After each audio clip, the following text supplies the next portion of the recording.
everyone. Welcome. If you're still grabbing a drink, don't worry too much. You can carry on. Please enjoy that. My name's Louise. I'm here to welcome you on behalf of the organising group. So I hope you feel welcome. I'm sure the food is probably doing a better job of that than me. If you're on the stream, I hope you have your own food to enjoy. We welcome you as well.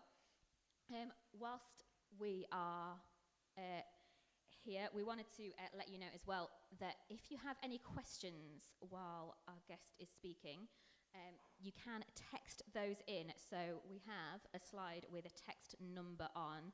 Please do make a note of that so that when Ruth piques your interest later on, you are ready to go with your questions. We do hope that it is a talk that will pique some interest and cause some questions for you. So do make a note of that, take a picture, whatever works for you to make sure you've got that as a reference. If you fancy putting the talk on social media or the fact that you're here and getting questions from friends, why not? You can do that as well. So, I'm sure since you've booked tickets or registered for the live stream, you're all aware of the title of today's talk, Why Climate Change Matters.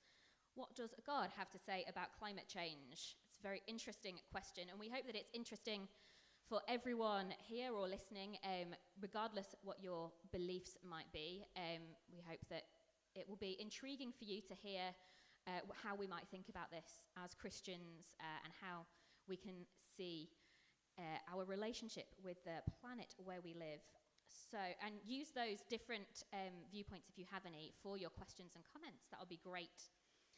So, cool. I'd like to introduce our speaker, Dr. Ruth Valerio. She styles herself, which, you know, this sounds like a lot, but she pulls it off well, as environmentalist, theologian, social activist, and author. And she really is all four of them. She cares deeply about justice and how we relate to the planet we live on. And she has studied and written extensively on the subject. So we're privileged to have her with us. She's also Global Advocacy and Influencing Director at Tear Fund. So Ruth, would you like to join me? And I'll just give you a quick reminder to text in your questions during the talk, and then they'll come in to me, and I'll actually see them in advance and be able to look at them and know what's going on. So yeah, Ruth, all yours. Wonderful. Well, hello. It's very good to be up with you, and I can say up because I live down in Chichester, right near the south coast. So for me, this is very definitely up, even though I know it's not, it's not fully up. So, but it's great for me to be up with you today and to see all of you here. Thank you so much for taking time in your lunch breaks to come over.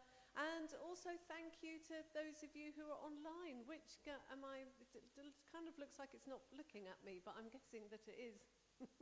So, hello, it's great to see those of you who are online as well, and thank you. And I gather we've got almost, I think probably as many people online as we have got here in the room, which is great. So altogether, we're a good number. So thank you. And I want to start actually by getting you to do a bit of thinking and dreaming and envisioning.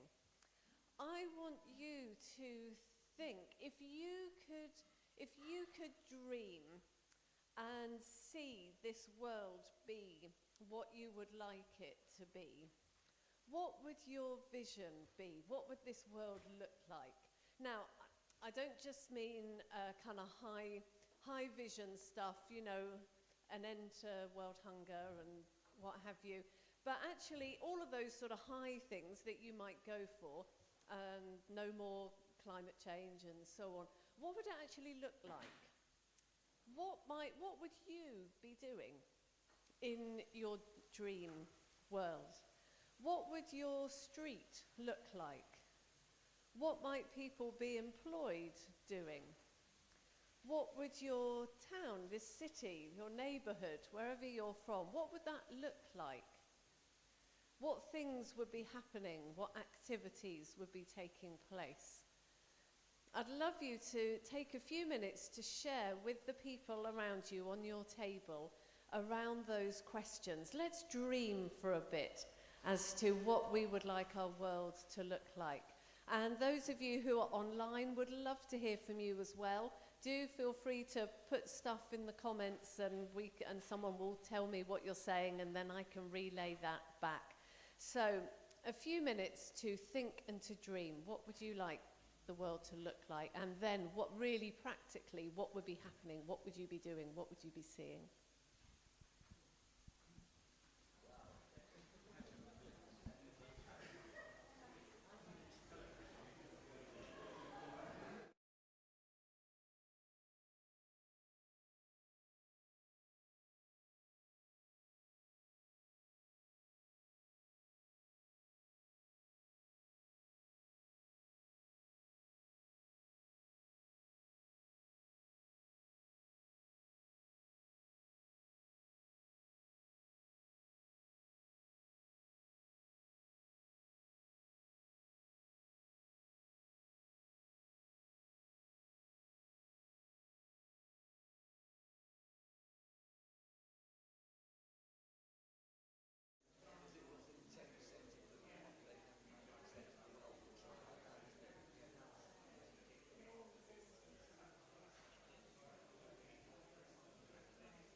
Great. Let's look this way.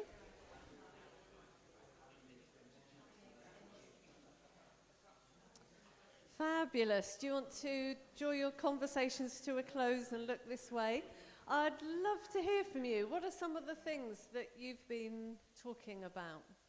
What are some of the things you think you'd see or be doing?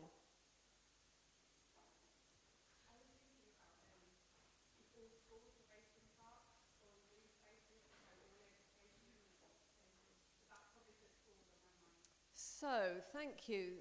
Schools would be based in parks or in green spaces, so our education system would be really integrating the wider natural world into our curriculums and into the activities that our kids can do. Yeah, wonderful, thank you. You were going to say something. Yes, I was thinking of the amount of food which we waste when you Yeah. see these documents. Incredible the amount of food. Quite eatable. Maybe it's one day past the sell-by date. Oh no, throw it away. So we wouldn't have any food waste, and indeed we would have a global and a local food system that's working really well, feeding people in the way that they need, but not creating any waste, not creating any problems or pollution through it. Fabulous. There was a hand that was here, yeah. Just something you're talking about through that, reversing the decline in species populations and insects in particular. Yeah, so recognizing that currently the way that we grow food uses loads of pesticides and chemicals that kill off all of the insects, and we know we're seeing insect decline at an alarming rate. So we would be doing our food in a way that was encouraging nature to thrive, and so we would be seeing wonderful biodiversity instead of the loss that we're experiencing. Yeah, thank you.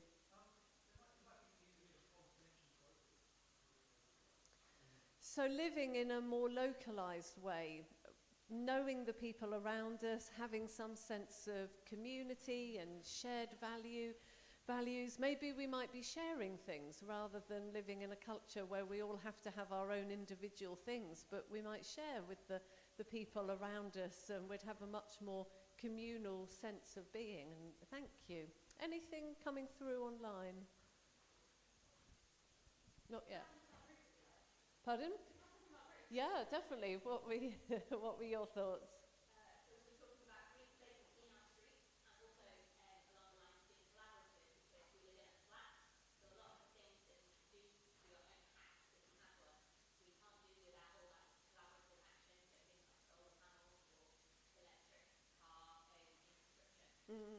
So again, a real community emphasis and on collaboration, and recognizing that a lot of what we need to do together. So solar panels or electric car charging infrastructure, much less complicated and less expensive to do if we do those things together rather than individually. I love it. And you talked also about the green aspect of your community too. Yeah. I think in a world without meaningless work, where everyone can do work that is creative and satisfying and enhances the world around them, rather than destroying it and just trying to survive. Yeah, so a world without meaningless work, where our work, yes, lots of chuckles to that comment, where our work contributes to the well-being of other people around us and to the well-being of our communities and of the wider natural world. And there's a real sense of a shared vision coming through this, isn't it? Whether it's our education system or our living arrangements or our work, it's working towards a shared purpose of a flourishing world. Anyone else want to comment? Any other thoughts? What about the table at the back? What were you saying? Something about friendship flourishing and about a reduction in inequality. Yeah, friendship flourishing and a reduction in inequality. Thank you. These are such good things. And you know, this is why I'm here. And this is why I do the kind of work that I do. I work for Tear Fund, as you heard, which is a development and advocacy organisation that works in about 50 countries around the world, working in some of the poorest communities to help people lift themselves out of poverty and reach their potential and live flourishing lives. And increasingly, we are working to do that in a way that is sustainable and in a way that also enables the wider natural world to flourish. And I spend a lot of my time writing and speaking and trying to engage people around issues of the climate crisis, but also broader as well, although I'm not sure if you can get more broader than the climate crisis, but also other environmental issues and issues of poverty and so on, really from that sense of vision.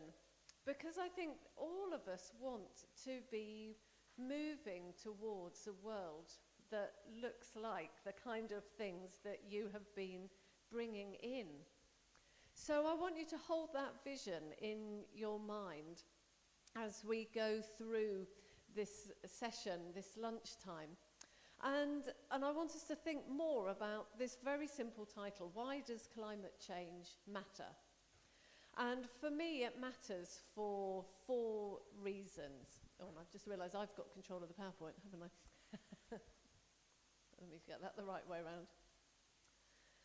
Firstly, for the sake of our world, and we've picked up on some things already, that wonderful vision that we have of a natural, flourishing, healthy environment, we know, sadly, tragically, we are far away from that vision.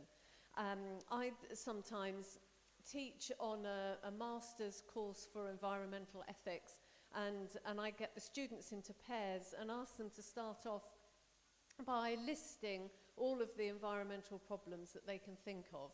And then we go round and we take it in turns for the pairs. When we get to the end, they start again, and we go round and round until we've exhausted every environmental problem that we can think of. I can tell you the list is long, and I can also tell you I'm not going to go through it with you now. You'll be very pleased to know. But I've just put up a few things there that illustrate some of the challenges that we are facing. We are facing a world that is in crisis. It is in crisis because of our changing climate, which is devastating ecosystems. It's changing patterns, it's changing weather patterns, so it's changing different things around that then impact food sources, and so species are declining because they're not able to reach their food source at the right time. So just one example, our very beloved puffin is now on the list, the list of extinction. And that is because the particular fish that it depends on, those stocks are dwindling in the areas where puffin fish because of the warming of the temperatures of the sea. That's just one example, and you'll know there are many. We have a world that is in crisis through climate change, which is then leading to extinction rates at an unprecedented level. Currently, a third, 1 in 3, of all amphibians and reptiles is at risk of extinction. A quarter, one in 4 of all species of mammal is at risk of extinction. That is staggering. And you were mentioning insects. We have seen a huge decline in insects in our local, in our country and in our local areas. Climate change is threatening to destabilize so much of the natural world. And so for the sake of the world, we need to be thinking and taking action on the climate crisis. Climate change matters because of the wider natural world and the impact that it is having there. Climate change matters for the sake of people living in poverty. I've been speaking around the climate change for probably nearly 30 years now. And I have seen, I've seen two things change. I've seen the language change, so we've moved from global warming to climate change and now to climate crisis and climate emergency. But I've also seen my own understanding and communication on it change. So for most of the time that I've been speaking about climate change, I've been speaking in terms of predictions based on the scientific information that is coming through. My basic message has been, we are changing the climate. This is what is going to happen if we don't take action. And then I realized a few years ago at Tear Fund, I get given a daily summary of the news and of the headlines. And there was one morning when I looked at that and realized with a sickening thud as I looked at the headlines that all of the things that I had been predicting for years, I was seeing. They were there in those headlines. We were seeing increased weather events. We were seeing people losing their houses because of flooding. We were seeing starvation because of crops not growing properly. We were seeing drought. We were seeing wildfires. Just everything. We were seeing increased migration, increasing not just migration, but increasing refugee problem because of the climate crisis. Everything I had been talking about, I was seeing on that one day in the newspapers. I thought, my goodness, this isn't anymore about we need to take action otherwise. This is about we are in a climate crisis and the need to act is even more urgent.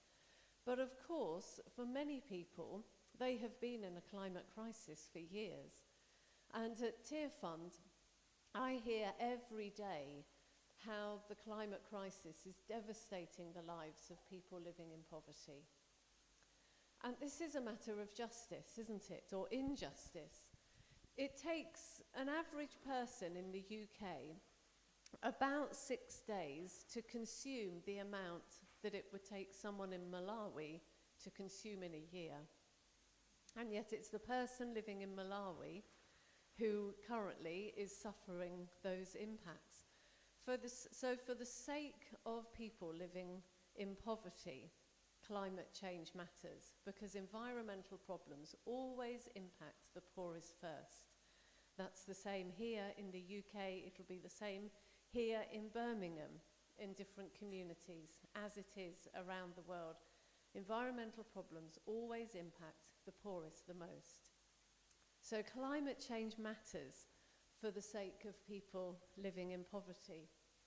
And climate change matters for our own sake, because we are intricately and deeply connected with the wider natural world.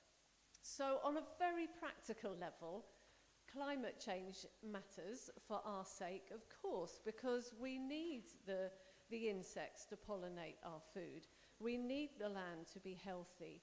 We need all of those ecosystems to be intact in order for us to be able to breathe and to live and to eat and to have resources to build with and so on. So for very physical, practical reasons, we need our environment to be healthy.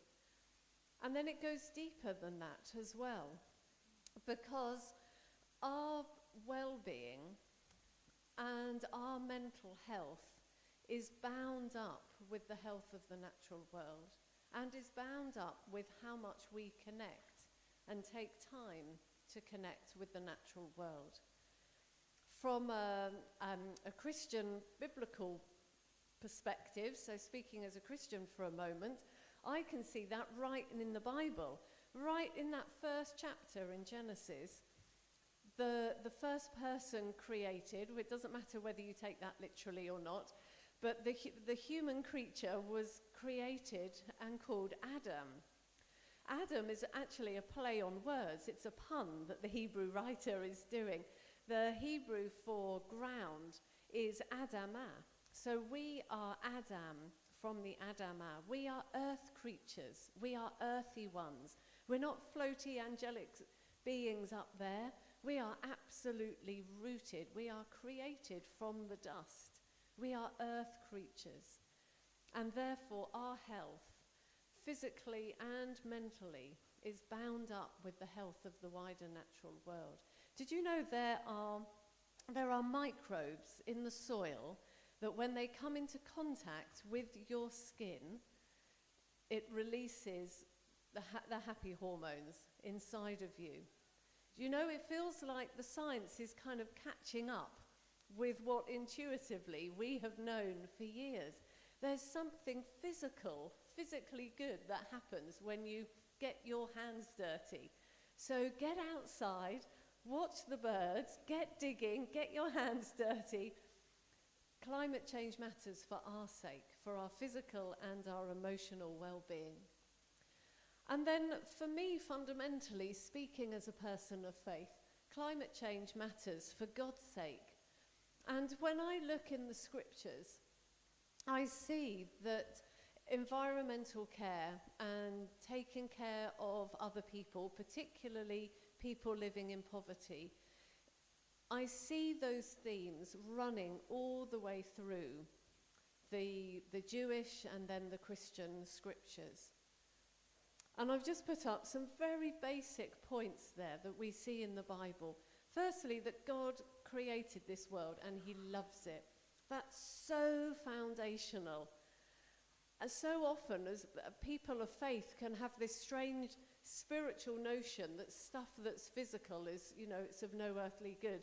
And being spiritual is about something totally different. When we look in the scriptures, we see that matter matters to God. God created this world. It comes from God's very being, from God's breath, from his speech. And God looks at this world and says it's very good. And in the New Testament, the Apostle Paul tells the Colossian church that this world was made by Jesus and through Jesus and for Jesus. This isn't only an Old Testament thing, if I can put it crudely. You see the themes of the wider natural world running all the way through the scriptures, including through the New Testament. So God loves this world. He's created us to take care of it. We have been created as earthy ones, put in the garden to tend it, to look after it. It's gone wrong, of course, because of us. But the good news is that God has a future for this world. This world, according to the Christian scriptures, is not just going to be destroyed and we get to spend the rest of our days on a floaty heaven. That's not what we see in the Christian scriptures. We see themes of renewal, of transformation, that Jesus will return to this world and make all things new, will renew everything. And we get to play a part in that. We take our part. We are called to take our part in God's plans for reconciliation, for the reconciliation of all things. So how do we do that? I just want to spend the last few minutes thinking with you around that. So let's go back to the beginning, where we had that vision and we allowed ourselves to dream for a little bit. And then we saw the reality around where our world is now and where its people are now. So we are standing in a gap, aren't we, between where we are now and where we want to be. How do we go from here to there? Well, we stand in the gap. We give, we act, and we pray. Unashamedly, we give. As a society, we don't like talking about our money much, do we? But I believe as a person of faith that it is a fundamental part of my discipleship to be using the money that I have been given to bless others and to bless the wider world. And so I make sure that I'm giving regularly and that I'm giving to organisations that are helping take care of the world, helping protect it and restore it, and helping with issues of poverty and so on. So let's give, let's be generous with our money. Let's act. And we can act in two ways. Firstly, through thinking about our lifestyle and the everyday things that we do. So thinking back to that person in Malawi as opposed to ourselves. What on earth do I consume that means that I consume in 6 days what a person in Malawi consumes in a year? And we can challenge ourselves. How can I be reducing the amount of stuff that I consume? This is a huge topic, and I would love to look with you more. There's so much detail around that. I've just put up a few areas to think of, but of course there are other things too, our clothes and electronics and other things. And maybe in the questions we might get into some of that a bit more. But we take action through our lifestyles and thinking about how we reduce the things that we consume. And then we take action by calling on governments and businesses to be acting in ways that take care of the world and of all of the species that live in the world, including people. This is one campaign that's happening. At Tear Fund, we've just launched a campaign called Time to Deliver, which is about calling on the government to deliver the finance promises that it has made around climate finance. Made the promise back in 2009, has still not been delivered. So we're calling on the government to do that. I'd love you to be involved with that. Do follow the link. If you just go on to tearfund.org, you'll find that. Add your voice to it. It's one important way by which we can stand in the gap and take action. And then finally, again, as a person of faith, I believe that prayer is so important. And for me, in my life as a climate activist, the rhythms and the practices and the disciplines of prayer undergird all of the other actions that I take. Partly because they help sustain me, but also because I actually believe that prayer works and that prayer changes things. And when we look at the complete mess that we are in, I just think, I need God to act. Yes, I need to do everything that I can, but I need God to act. We need God to act. And if you would like to pray for the climate, there are thousands of people around the country who are joining together regularly, not sort of physically in person, but a part of this prayer for the climate. So take a picture of it, take the number down, join us.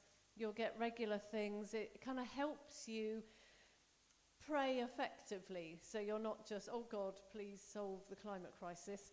But it links you in with particular government meetings that are happening or particular moments so that you can pray specifically to help you be more effective in your prayer. So do join us with that. So we stand in the gap by giving and acting and praying.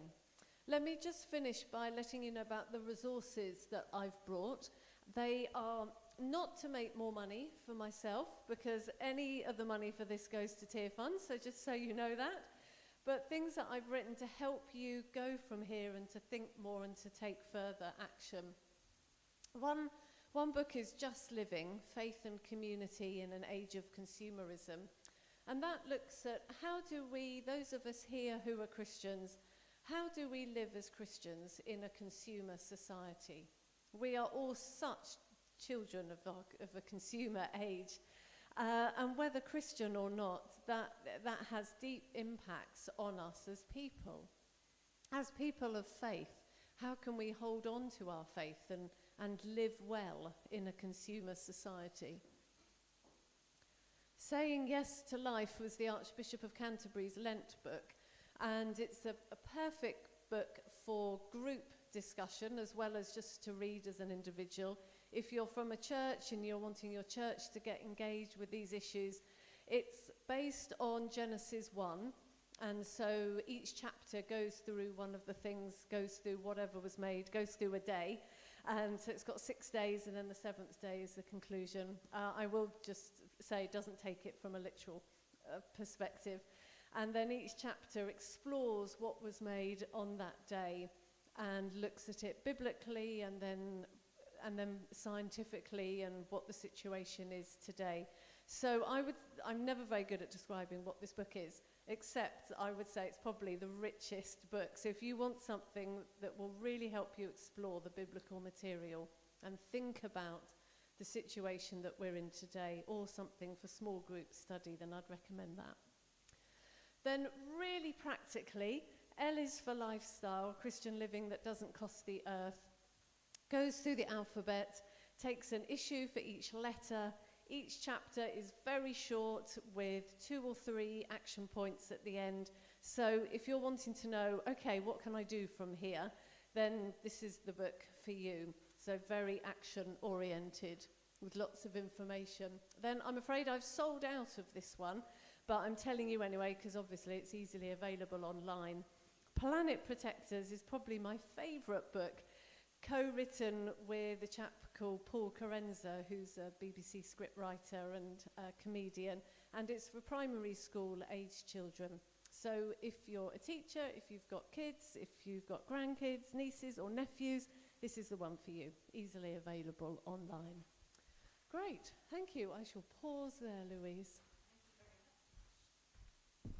Just shimmying over to get my microphone. Thank you very much, Ruth. That's been wonderful. I will add my own recommendation, having read at least 1.5 of these books. Ruth's writing is wonderful and to be recommended. So, can we have the number back up on screen, please? Great. And I ought to say they're over there on the table for those of you who are here in person. You can pay, there's a bank transfer detail or cash. And those of you who are online, very easily available online. Absolutely, as I have found out. Great, so is that number available? If you want to text in your questions and you haven't yet, please do that, but you need to... Oh. The number doesn't work. That's interesting. It's the right number. We've double-checked it. If you're not able to use the number and you're in the room, please wave wildly at me. If you're online and not able to use the number, please use the YouTube comments, because we'll be able to pick those up as well. So that should hopefully get us around that problem. So we have a few minutes for Q&A. Let's do that. We've got a question to start with whilst we're working out some of that tech. So looking at the vastness of nature and the disasters that we see across the world with earthquakes and tsunamis, knowing that every country is affected, climate change can feel inevitable. Is it? A certain level of climate change is inevitable, because that is where we have got to and is what we are seeing. If we had taken action 10, 20, 30 years ago, when scientists and others were speaking out and saying we need to take action, then none of this would have been inevitable. But we have reached a certain point where we know we are seeing our climate change. And that will continue because a lot of the Earth's systems take a long time and build up. So even if we were to stop emissions today, there is a certain level that will still continue. But, you can imagine there was a but coming, the level at which we see the climate change is not inevitable and is still in our power to make a difference with. So we cannot say, well, we've reached a certain point, so we're just going to put our hands up because there's no point doing anything. There is still everything to play for. You will know that the key is keeping within 1.5 degrees of warming. If we add up all of the promises that our governments have made, particularly coming out of COP26, those promises do keep us below 1.5. The key, of course, is our governments keeping those promises, and that's where we come in, because we have a voice, and that's why we need to be standing up and speaking out and calling on our government and on other governments to be keeping their promises. Now, it does need to be said that that 1.5 isn't really a panacea. So, what are we at now? I think we're at 1.1, and we are seeing devastating heat waves and wildfires and droughts and so on. So 1.5 is still terrible. But there is a big difference between 1.5 and 2 degrees. So it's just to say that every fraction of a degree matters. And we do still have the power to change that and to make a difference. Absolutely. Thank you very much. So, maintaining the issue of balance here, got a question about the wording of Genesis. So when we're thinking practically about fighting climate change as Christians, how much should we get involved with? What about meat eating? So when we're looking at the verse where we're told to be fruitful and multiply, fill the earth and subdue it and have dominion, how do we balance the consequences of what we're doing with how much we should do, and how do we interpret this verse? That's quite complex. Should we break it down a little bit? That's all right. I think it's worth pointing out that quite a few aspects of that verse are also given to other creatures. So we're not the only ones who are given the blessing of filling the earth and multiplying. Other creatures are also to fill the earth and to multiply. So if our filling the earth and multiplying comes at the expense of others being able to do that, then we can't be doing it in the right way. So we've got to think about it from that side too, and not think we're the only ones who are able to do that.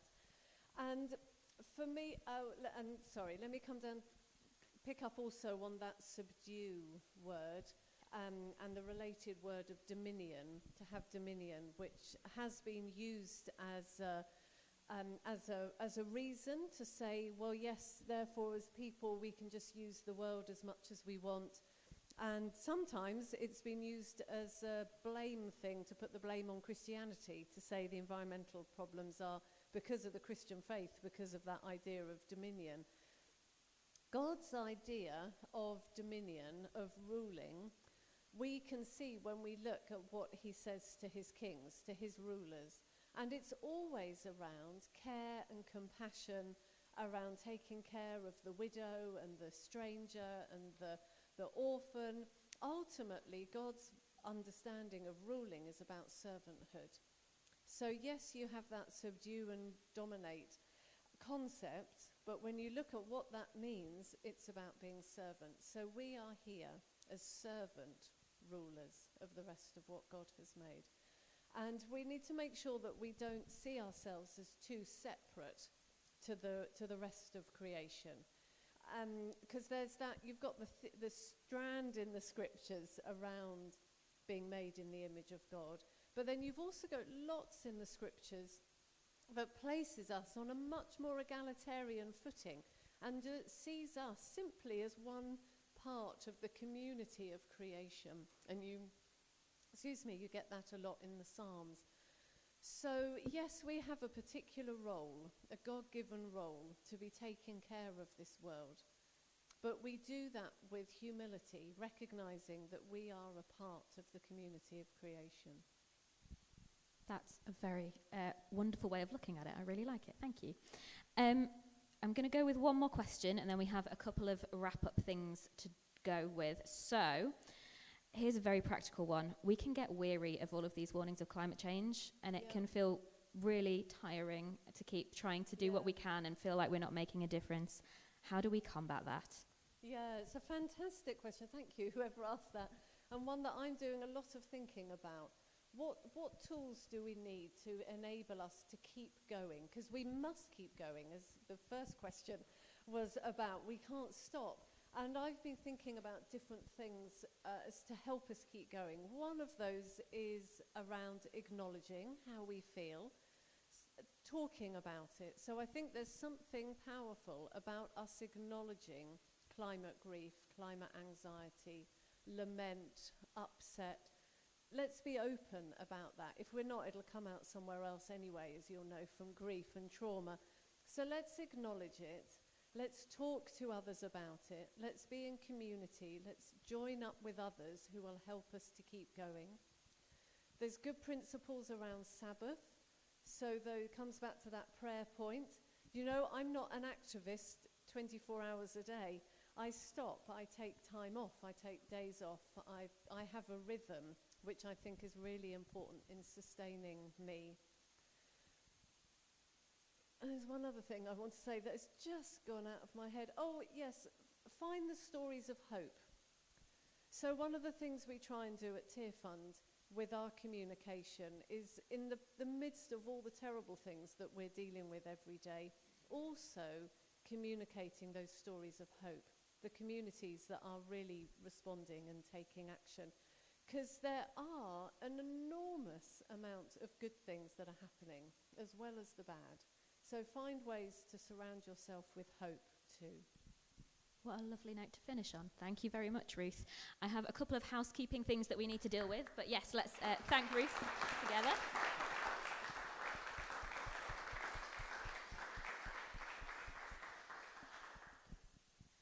Okay, you are our audience. You're here to learn, and I hope you've found this really very helpful. We need to know what you found helpful, because it doesn't have much point if you didn't. So we have a QR code that should be appearing imminently. If we can have just a beautiful moment of togetherness and collaboration like we've been talking about, and all get out our phones and scan this code, the very top button that will come up is a feedback form. It should take you 3 minutes to complete, maybe. We would really, really value it if you can do that. And I will keep talking, but I'll just try and take it gently, because I know you're concentrating on 2 things at once. We did have far more questions than we got through, which is wonderful, and great to know that you're all thinking about it. We just didn't have time for all of them. We will have slightly more time tonight. So if you had a burning question that did not get answered, do feel free to get back on the website, register for this evening's live stream, and have a look at the Q&A there. We might get to your question. We might have someone ask a similar one. It could be worth having a look. The other thing that you can do on this QR code is book our next event, which is in just 3 weeks. So, we're about to go to a video just to introduce that next event. And here it comes, I hope. My name is Sharon Durrix, and I'm a speaker, author and adjunct lecturer at OCCA, the Oxford Centre for Christian Apologetics. And I wanted to let you know that I'm going to be speaking at some events in Birmingham on Wednesday the 15th of June. I'm going to be looking at the topic of neuroscience and human identity, and specifically the question, who am I? Am I just my brain? There are all kinds of answers and descriptions given in culture today about what a human being is. And one of those is that we are our brains. Everything we do, think, and say is driven by the neurons in our head. Well, is this true? is this the best way of thinking about a human being, or are there better ways of describing human beings? And I'm going to be looking at this topic and unpacking it in all kinds of ways on the 15th of June. These events are open to anyone that is interested, whatever your beliefs may be, whether you would describe yourself as a person of faith or not. You will be so welcome to join us.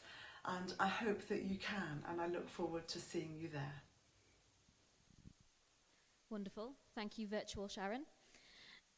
Here we have the details. So if you are interested in that, do get along and book your ticket. It would be wonderful to see you. As I said, you can do that through the QR code. You can go to the website, scienceandfaith.co.uk, and you can use the same discount code you used today, so you can still get some money off. So that's wonderful. And yeah, that is us finished. If you would like to, there is a chalkboard at the back. We'd be very interested to hear some of your ideas about how we can respond to climate change. It's a nice little, again, collaborative thing that we've got going on. If you're on YouTube, please put that in the comments because we can pick them up there as well. And thank you very much all for being here, and especially to Ruth.